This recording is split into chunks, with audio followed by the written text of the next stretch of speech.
तो hello guys, जय जगन्नाथ। भाई भिडियो आज बहुत दिन पर बनैली जेहेतु मोर गोटे फोन था जो फोन में मुझे भिडियो बनती से फोन मोर भांगी जाता। मुझे गोटे कैमेरा ऑर्डर करी बहुत दिन अपेक्षा कलापर से कैमेरा जी पहुँची। तो चलो तार अनबॉक्स करिया। गाइस एटा पूरा सिक्योर बॉक्स रे आछि अनबॉक्सिंग करिया।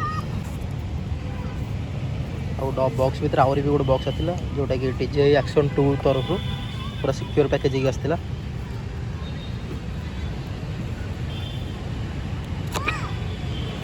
हाँ ता भीतर दुटा डब्बा देथिला, गोटे डब्बार रही दुटा Action 2 कैमेरा आउ एक्सेसरीज।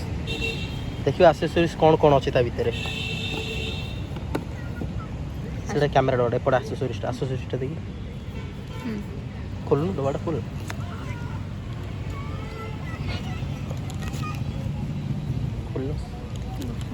फास्ट तादेर गोटे माउंट देथिला कैमेरा को होल्ड करिया पई आउ तादेर गोटे केबल भी देथिला ताको चार्ज करिया पई।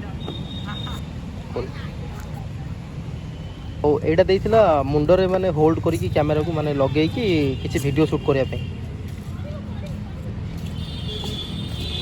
नेक होल्डर ने आधे माने कैमेरा अटैच करी आपण बेकर माने बेकर लगे कि ताको किसी ये करी हो यूज करी हो।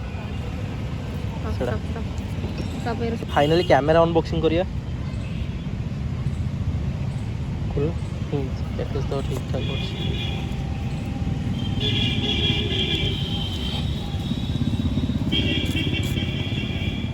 हाँ यहाँ हूँ फास्ट जरी भर गोटे कैमेरा और तार होल्डर अच्छी जोटा कवर कैमेरा कवर कवर भीतर अच्छी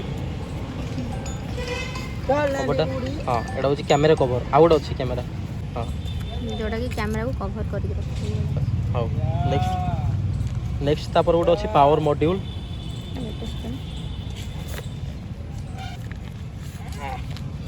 यहाँ हूँ पावर मॉड्यूल लगुन तो क्लिप कर क्लिप कर बाहर। हाँ झील झील टिके झील टिके एटा पावर मॉड्यूल फिट करता धीरे आउ तार कवर भी देथिला। एटा पावर मॉड्यूल आउ ता कवर भी लगेला। तो एटा मो आईफोन रे शूट होतिला। एबे आमे Action 2 रो फुटेज देखिया केमती कोन आसुची। तो गाइस एबे एटा DJI Action 2 रे शूटिंग होउची। केमती कोन फुटेज आस तो मु किसी जानि पान तो एडिट पर जाना पड़िबो। आउ एटा होची नॉर्मल मोड शूटिंग होची आर आउ गोटे भी अच्छी वाइड एंगल अच्छी आउ गोटे अल्ट्रा वाइड एंगल अच्छी। और एबे आपण जो वीडियोटा देखछंती सेटा 180p 60 fps रे शूटिंग होची आर आउरी भी अच्छी 4K 120 fps पर्यंत शूट कर परिबो।